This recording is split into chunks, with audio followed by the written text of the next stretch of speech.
My name is Joshua Maponga, son of Marara. Brought up as an Adventist minister, the Seventh Adventist Church, trained in Solusi.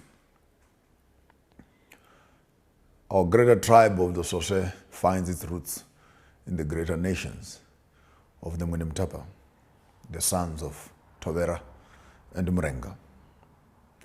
The message of the hour is not only for the Christian community.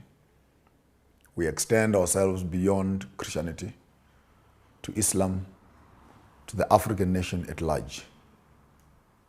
There has been lots of discussion and talk around who am I and what am I doing. I'm fully brought up in the Christian space, trained, worked, and developed. So I have a full understanding of the Christian community, which has the Bible as its basis. I've had my further studies into the Hebraic literature, which has the Torah as its basics. I've had some readings into Islam. I've had some extensive studies into African religions. But when conflict like this and controversy, challenges and problems of our times come, it is too late to begin to look at each other in terms of denominational, occupational, and academic differences. The problem unites us together as wealth has separated us. In the midst of all the catastrophe of our times that we are living in, one will be naive to say this problem is only targeted at one group of people less than the other. There's been a lot of conspiracy theories. There's been a lot of conversations around the greater space of the coronavirus that has hit the world over. Some say it is a Chinese disease. Some say it is an American weapons of mass destruction. Some say it is Bill Gates trying to vaccinate the world. Some say it is actually a pandemic that has been happening every 100 years, if you can trace your history. I'm not here to qualify, approve, or rather can I state that I'm not here to stand in justification of any. But the reality is we are in trouble and we are facing a catastrophe of a universal nature. Many people have argued with me, asking me, why do I constantly seem like I'm confused between the two pillars of understanding, African traditional wisdom and knowledge, and the European-based Eurocentric Christianity, which I have professed and lived so long. There's no doubt in my mind that in the midst of growth, from a size 2 pair of shoes, you've grown to a size 5, size 6, size 7. If you're like me, you're now on a size 10. In as much as I once fitted in the size 2 and size 3 shoes, it will be totally obnoxious, if not bordering on the sense of madness, to force me to fit into the same shoes that I put on as a young child. Faith must be kept constant, but education must never be constant. Learning, breaking boundaries of knowledge must be a desire of every one of us. I look at the biblical text from a slightly different perspective than many of you have. Many people face into the Bible and look into the text because they are looking for doctrine. They are looking for dogma. They are looking for do this and don't do that. But actually, the text has not been built around the do's and don'ts. The text has been built around a personal relationship, which I want to term not spiritualists, but I want to call that spirituality. Spirituality is different from spiritualists. For spirituality speaks of your personal connection with the waters above and the waters within, the land below and the land within, the air around you and the air that is within you. The creation of God for mankind, therefore, cannot be restricted to denominational and religious corridors. Having said that, I read through the text, not looking only for dogma, but looking for relevance, even for our time. And as we are facing this universal problem, the coronavirus, COVID-19, I would want to find my mind lingering around the passage found in the book of Daniel, chapter 5.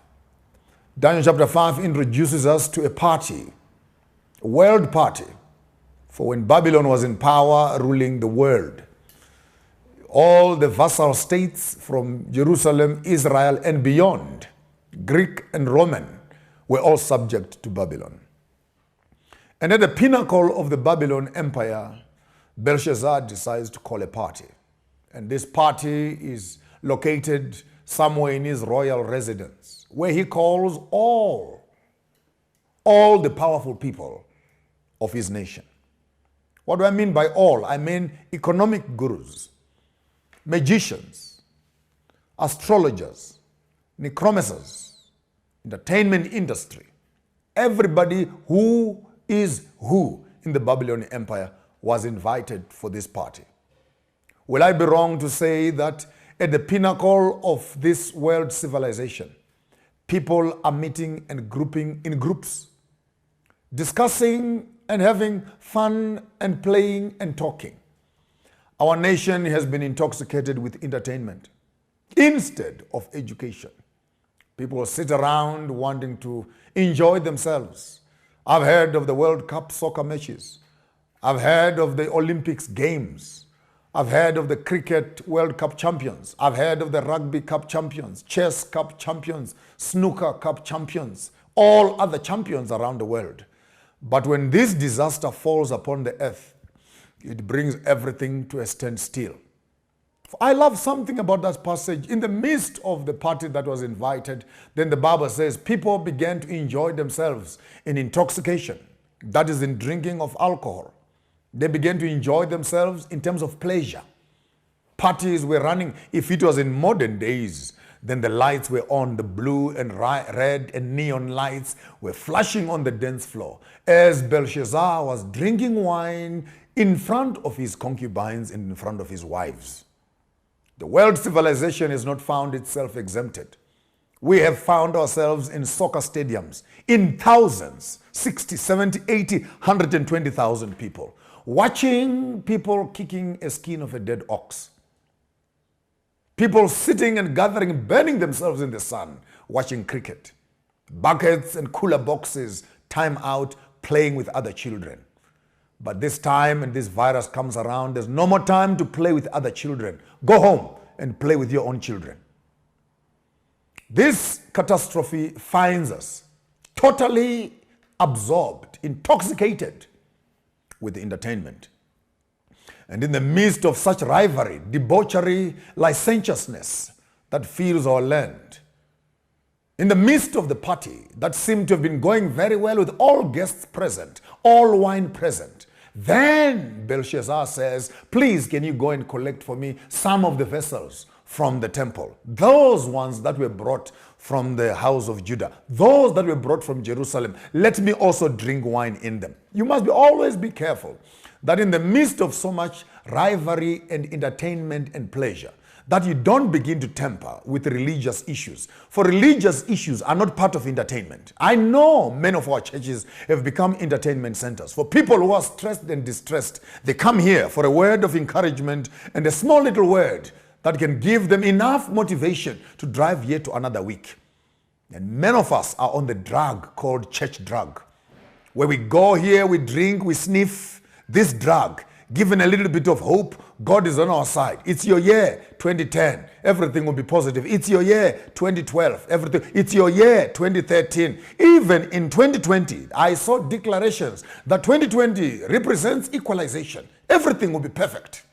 The prophets of doom and the prophets of peace have come trying to tell us that there's peace and there's peace in the world, when in fact now we have realized hardly 3 months into the year that the peace they spoke about is not yet materialized into anything that we call peace. Now here we are, locked down in our houses, and we cannot move any inch away from our doorsteps. As Belshazzar had called a party, the world politicians have called United Nations, World Council of Churches. They've called up the African unions, SADC unions, COMESA unions, European unions, BRICS unions. And all these unions are men gathering together, discussing the politics and the direction of the world. As they sat in Belshazzar's palace, all of them present, they thought they were celebrating their civilization, until in the midst of the civilization, until in the midst of the celebration, until in the midst of their entertainment and pleasure, until in the midst of their spiritual adultery and mixing wines and drinks, celebrating with their concubines. Then the Black Book tells us there was the writing on the wall. The finger of the omnipotent one walks into an uninvited party and he writes on the wall. Is it not true that all our transport, aviation, sea, rail, roads are proved to be inefficient to deal with the catastrophe at hand? God does not need an invitation into the affairs of men. The universe does not need an invitation into the foolishness of men's intelligence. When the universe has something, when God has something, when Yahweh has something, whoever you call him, God, Nkulunkulu, Mbelinganda, when he has something that he wants to communicate with the people, he does not seek for their permission. When doors are closed and all the guests are inside, we seem to find the omnipotent one sneaking in through the corridors of time, through the spaces, the vector and scalar quantities, through the opaque and the transparent materials, appearing and writing on the wall. And the writing in our time in 2020 is on the wall. The intelligence of man, the technologies of man, the civilization of man has been proved but to be nothing, useless, and worthless. The writing was simple. Mene tekel opasin, or mene tekel pasin. Simply meaning counted. Weighed, found wanting. Follow closely. The accuracy of heaven cannot be misunderstood. He does not count. He does not weigh. If you don't know the Hebraic concept of thinking, you might actually miss it altogether. Why would the writing of Yahweh be duplicated? Mene, tekel, pasin. Translated, weighed, counted, found wanting. See, this concept of the Hebraic school of thought seems to explain to us that when divinity looks at your case, it's not just once. We weigh. No, maybe I made a mistake. Let me weigh again. No, I counted. Maybe I didn't count enough. Let me count again. This duplicate function in the Hebraic and the Torahic teaching tells us that there's accuracy. I grew up as a shepherd boy. I know what it means when you come back home and my grandfather will say you cannot lock the gates of the kraal before you have counted the cattle. There you are beginning to count. 1, 2, 3, 4, 5, 6, 7, 8, 9, 10, 11, 12, 13. My grandfather at one time had 120 cattle, and you know how much time that would take us. You need to take a stick and count one, and you're busy pushing them on the side. And then you find 2 are missing. You cannot just start running away from the kraal. You must go back again and start counting again and start counting again. If you cannot trust yourself, call someone else and say, let's count this thing and make sure it's sure. And for sure, after 2, 3, 4 counts, you discover that 2 cattle are missing. Therefore, the concept of counted, it says you count the first time for yourself. The second time when you count, you need a witness. You need to confirm that the first information that you found is correct. So he counts and he counts again. He weighs the morality of the world and he weighs it again. He weighs the entertainment of the world and he weighs it again. He weighs the economics of the world and he weighs it again. He weighs the poverty of the world. He weighs it again. He weighs the family structures of the world. He weighs them again. He weighs the governance of the systems and he weighs them again. He weighs the food of the world. He weighs them again. This concept of doing it twice simply says, I want to confirm if what I have seen here is indeed what is happening on the ground. Therefore, when a testimony is given, we need 2 witnesses. Now, that's the Torahic concept of teaching. You cannot condemn anyone to death before you find 2 or 3 witnesses to the same event that you're condemning them for. When we look at the world's catastrophe right now, we have been counted. We have been counted. How many are righteous? How many are truthful? How many are honest? How many are seeking after God's face? We have been weighed to see if the weight of our dignity is anything that can sit on the scale. The Black Book gives us the shocking testimony. Weighed, Counted, found wanting. The concept of wanting, found missing. Concept of wanting, found not adequate. Concept of counting, found not having sufficient grounds to justify existence. This writing on the wall throws the whole world into a ballistic confusion. Those who seem to have solutions for medicine are locked up in the laboratories looking for the solution for the coronavirus. Politicians are making statements telling us, don't worry, don't worry. But by now, you know, when they say don't worry, it's actually a signal to say you must start worrying. For how can we not worry when we are locked up in our houses? How can we not worry when we are not free to move around the world? How can we not worry when we cannot visit our friends and have celebrations on the streets? How can we not worry when you as governments are worried? Banks, shops, malls, freeways are empty.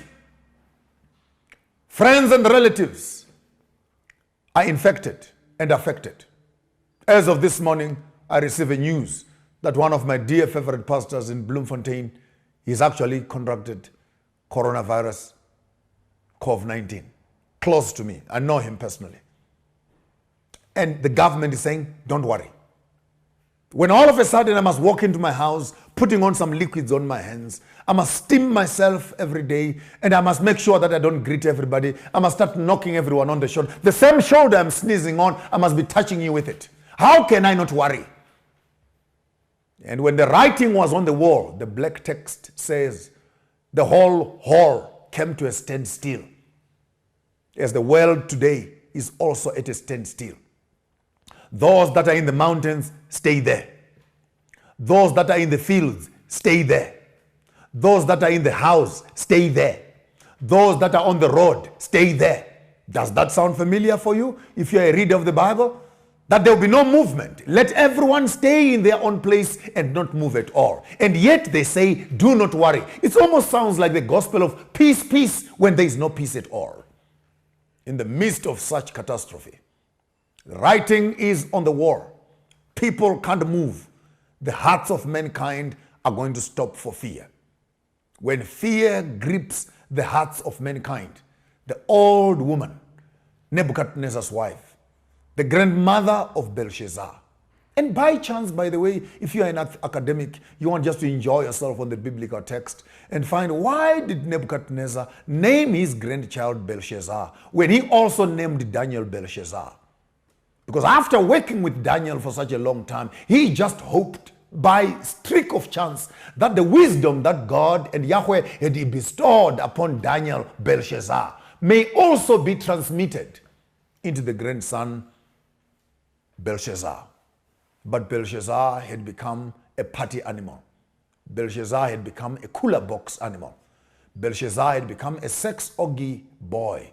Belshazzar had become a collector of concubines. Belshazzar had become a desecrator of holy places.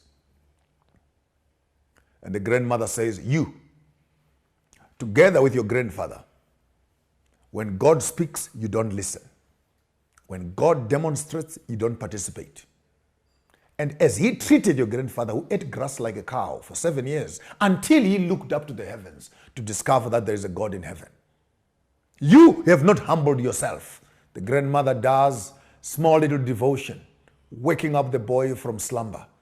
And all of a sudden we discover amongst all the guests that were invited, one guest had not been invited. And then we understand that there are places the children of Yahweh must not be found, where the rest of the world is meeting. Call on him, the grandmother says. He will tell you the writing that is on the wall. It's for the first time then we hear that the first passage in Daniel chapter 5 needs some justification. For the passage says, he called all. He called all. Ministers, the governors, the leaders of his nation. But we also understand in chapter 4 that when Medo-Persia came into power, Daniel was appointed as one of the leaders of the kingdom. Same with Babylon. When Daniel interpreted the dream, he became the prime minister of the world. So how can you tell me that now you're running the peak of the Babylonian kingdom, and yet you forget your own president. You forget your own prime minister. You forget your own governor, Daniel himself, who was the kingpin of wisdom for your grandfather. But I know very well, when people are planning corruption and evil, they don't like holy people and righteous people next to them. They don't like people with wisdom, people with common sense who can challenge their status quo. I hear the world over talking about globalization, globalization. I've constantly asked, what will the African become in that global village? If not, we're going to become slaves and bear children to slavery of the economic masters.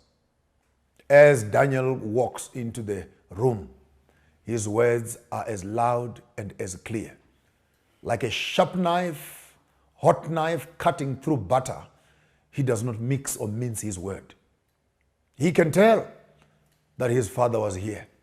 He can tell that there has been a visitation from the supernatural, to which he looks into the wall and he says to him, yes, I can read that and I can interpret that. Foolishly so, Belshazzar bellows out, whoever is able to interpret this thing, whoever is able to tell me the writing on the wall, I will make him third in the kingdom. Why would you make him third in the kingdom when you are number one? Now we know that Belshazzar was not number one, for his father was still alive, who loved hunting in the greater Iran and Iraq area. So he was left to look after a kingdom, which he was not actually the rightful king. So he can only make the one who has interpreted the dream not number one, not number two, but make him number three. Why number three? Because he still wanted to remain superior to the one who had given him solutions. Is that not true? Is that not true? That you still want to classify people even after you've discovered that you cannot solve the problem. He accepts the offer. I will put my golden chain on him and I will make him the third in the kingdom. Daniel looks onto the wall and he says, Mene, mene, tekel parsin. O king and all your governors, O United Nations and all your governments and presidents, O the Queen of the Commonwealth and all your vassal states in the common poverty, all the leaders of the world and all those people that gather around you, all the IMF, all the World Council of Churches, you have been weighed. You have been weighed.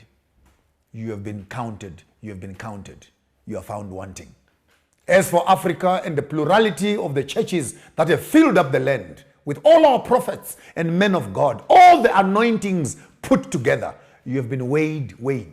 You have been counted. You have been found wanting. Is it not even interesting to say that within 1 week, God has been able to actually give resignation letters, give retrenchment packages to all our fake pastors who have been filling up the atmosphere?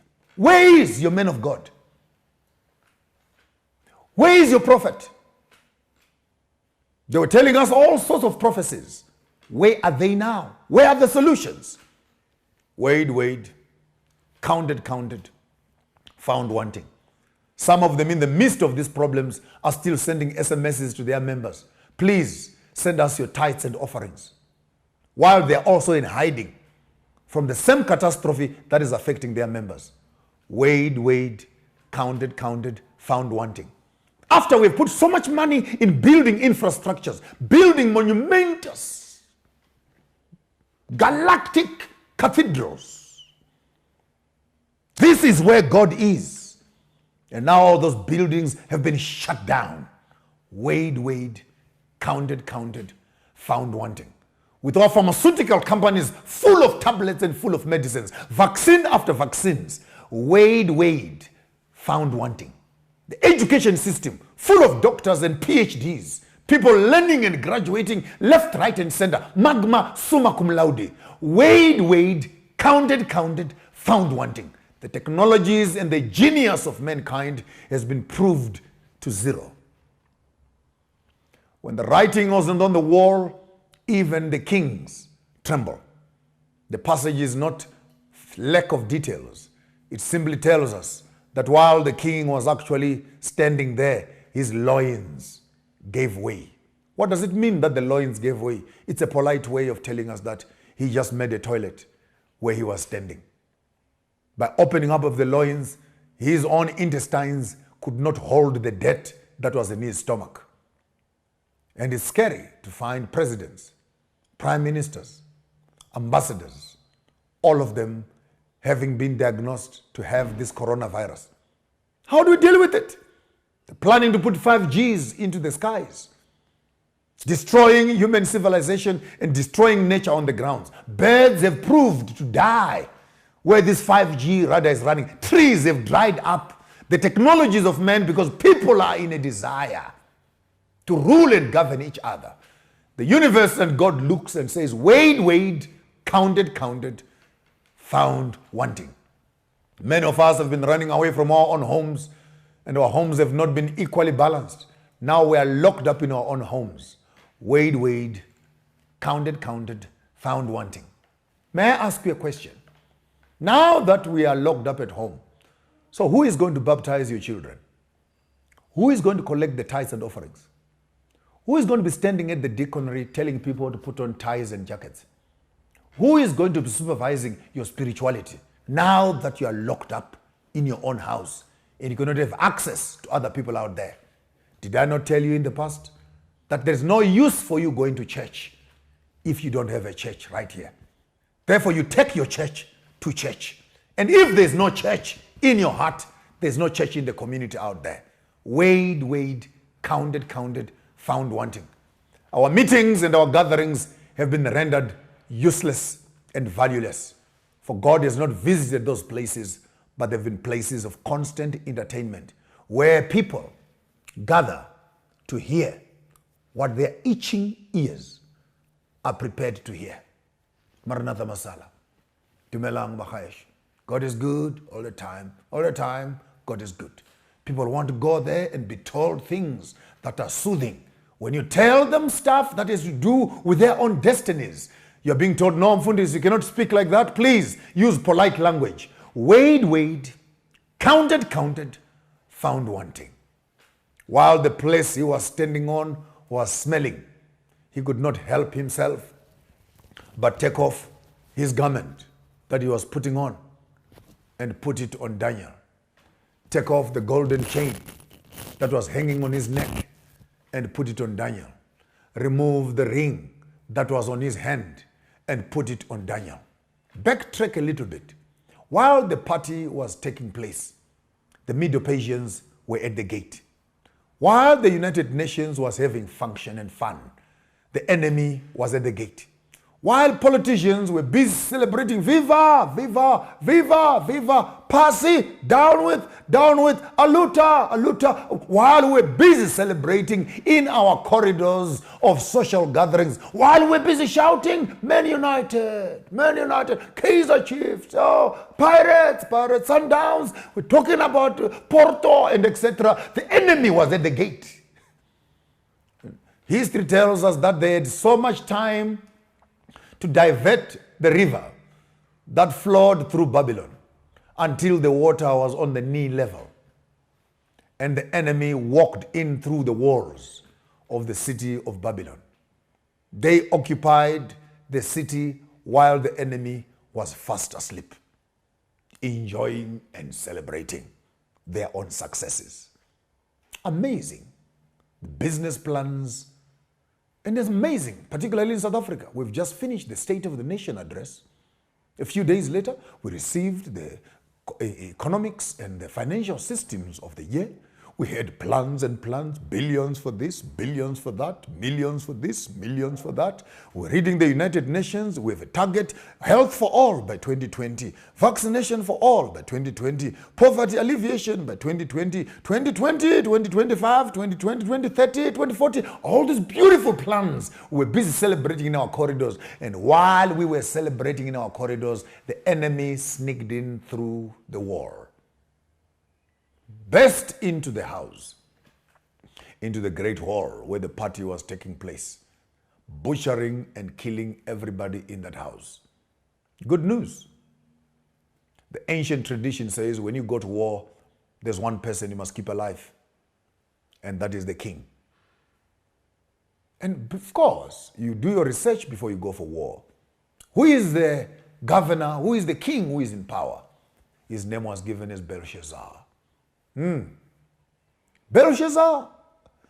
And how will we identify him?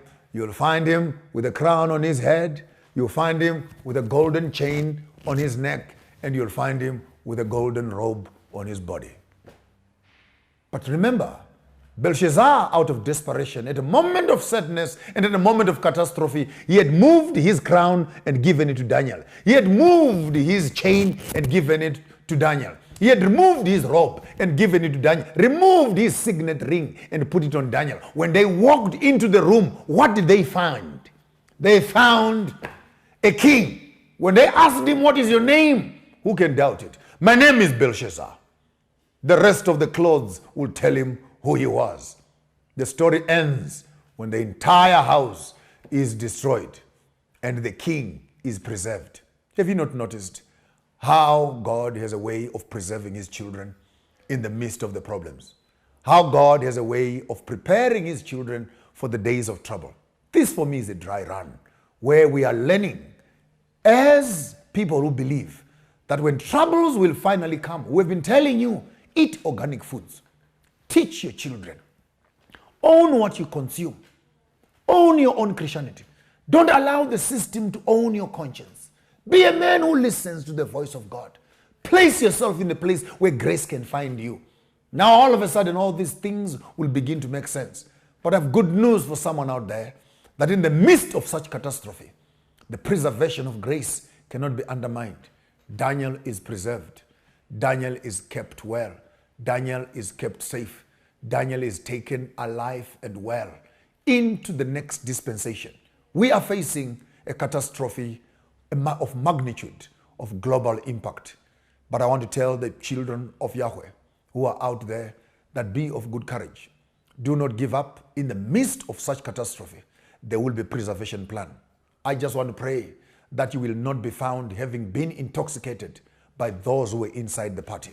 You will not find yourself having filled your houses with flags of soccer, with flags of cricket, with flags of worldly celebration. You will not put too much trust into your bank accounts and your PIN numbers. You will not put too much interest in the education and the foolishness of knowledge that you have gathered between your 2 ears. Catastrophe speaks to us that we need to make sure that before the day of final trouble, that we have actually placed ourselves where God and grace can actually assist us. Daniel is taken out of this space and preserved. He is actually promoted to become the next president of the city of Persia. Is that not good news? God will take care of us. God will preserve us. But in the midst of this catastrophe, it is my prayer that let the children of God find themselves secure. Study well, study hard, read the word, place yourself where grace can find you. And when the rest are found in houses of celebration, may you find your shelter in the wings of the Almighty. They trust in horses. They trust in chariots. But I pray that you will trust in the Lord. And after the storm is over, may the children of grace find that they have been protected, even by the enemy who intended to kill them. May the grace of the Lord be upon you all, nations at wide, churches at wide, politicians at wide. Be warned that God is in control and that at the end of it all, we shall come out victorious. May the peace of the Almighty rest upon you all. May He grant you peace of mind and peace in your homes until after the storm.